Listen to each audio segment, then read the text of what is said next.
Look, I think that the trips were all, touch wood, extremely successful. Guyana, of course, is a country that's already very friendly to us. 40% of the population is of Indian origin. We got an amazing welcome, met everybody, the president, the vice president, who is the former president and the head of the ruling party, the prime minister, 11 members of his cabinet, the speaker of the National Assembly, everybody met us, were very warm, very receptive, very friendly, very positive. And so Guyana, in some ways, was the best place to start because it went so smoothly and so easily. Everyone settled into their roles as members of parliament on this delegation. Next was Panama. A little more of a challenge, but they were very receptive, and when we explained things to them, they were totally welcoming. One additional dimension in Panama is they're very keen on strengthening relations with India for reasons of economic development and cooperation, and in that area, definitely, we have a lot to offer, so they were particularly keen on hearing what we had to say. Colombia was a different kind of challenge because they had not been, unfortunately, very supportive. When Pahalgam happened, there was initially no statement. When Sindoor happened, to our surprise and shock, they had issued a statement expressing condolences to victims in Pakistan, who, as we all know, were terrorists, rather than the victims of terrorism in India. So we decided that that was a really important challenge. I took the opportunity of an opening day press conference to express my public disappointment with the statement. And explain that, if there is a need for us to explain our position better to the Colombians, we will do so. And by next morning, I'm very pleased to say when we met the acting foreign minister, she announced that they had withdrawn that statement and that they would speak much more positively of us, which she did. And then, of course, similar meetings with the president of the National Assembly and the sort of legislative infrastructure in Colombia also came through very, very positively, and we were able again to feel well received and well understood and well supported.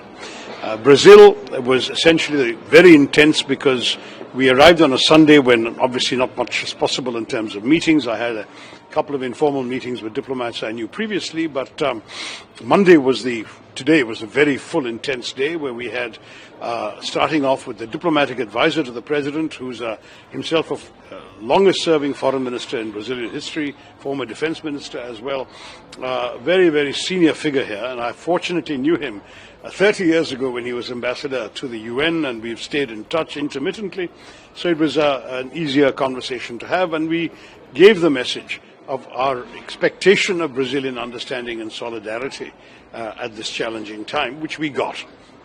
Subsequently, we met with the heads of both the Senate Foreign Relations Committee and separately the head of the Lower House Foreign Relations Committee. The head of the Senate Foreign Relations Committee is also the chairman of the India-Brazil Friendship Group, and he was very positive, understandably.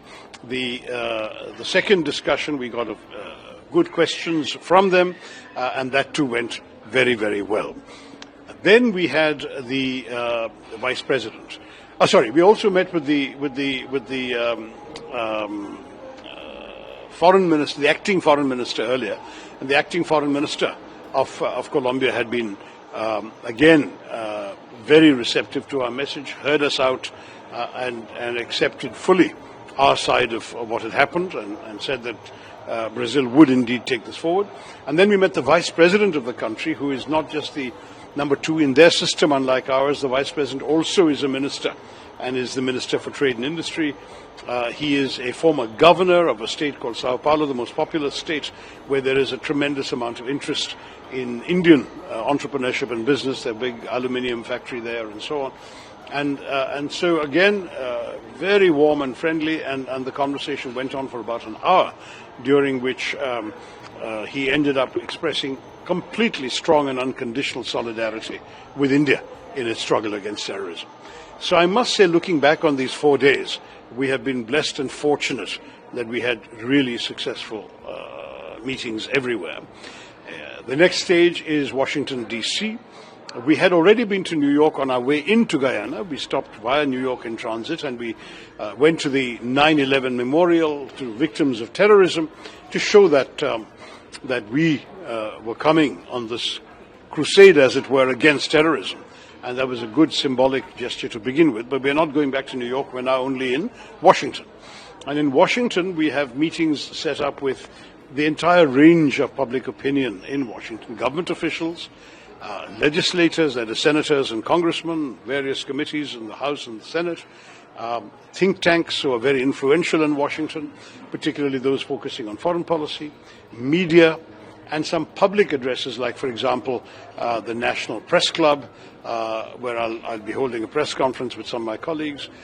There's going to be an event at the embassy, in fact, two events at the embassy, one for the Indian community on one evening, and another evening there's going to be an event which will actually showcase India's connection with the sort of influential opinion makers across Washington, some 80 to 100 guests. These are not mainly Indians. The Indians are mainly coming on the 4th. So it's a very interesting mix of people, and I will say that a mix of functions, I beg your pardon, and I will say that it's going to be fairly demanding. I have been asked to spend, though some of my colleagues will leave on the morning of Friday the 6th, I've been asked to spend the rest of the day giving 7 or 8 interviews to individual American channels and broadcasters, podcasters, and so on.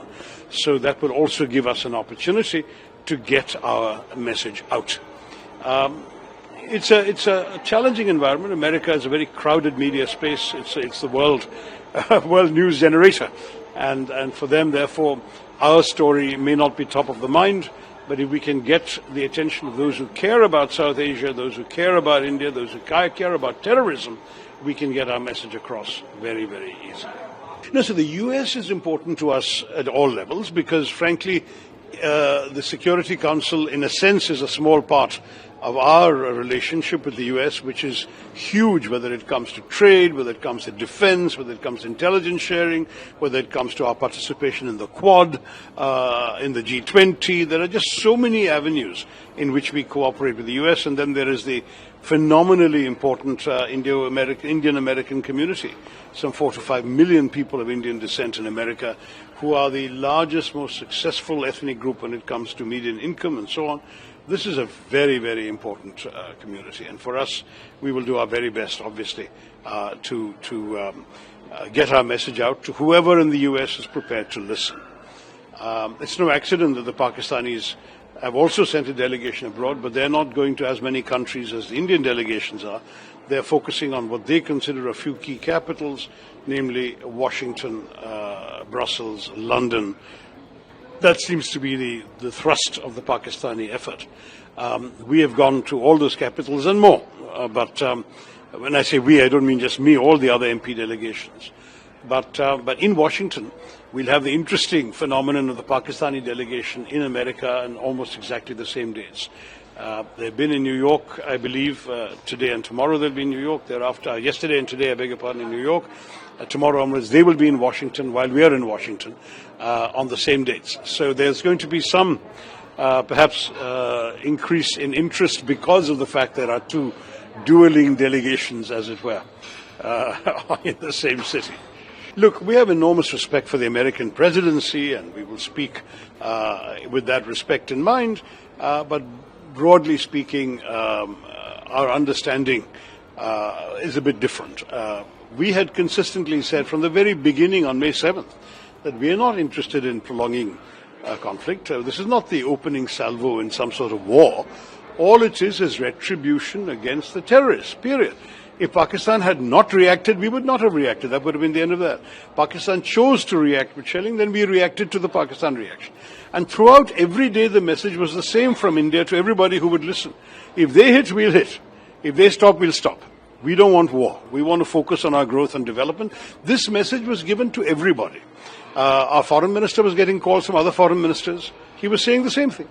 So in that sense, no one needed to persuade us to stop. We had already said stop. So if there was any persuasion by the American president or his senior officials, it would have been persuasion of the Pakistanis.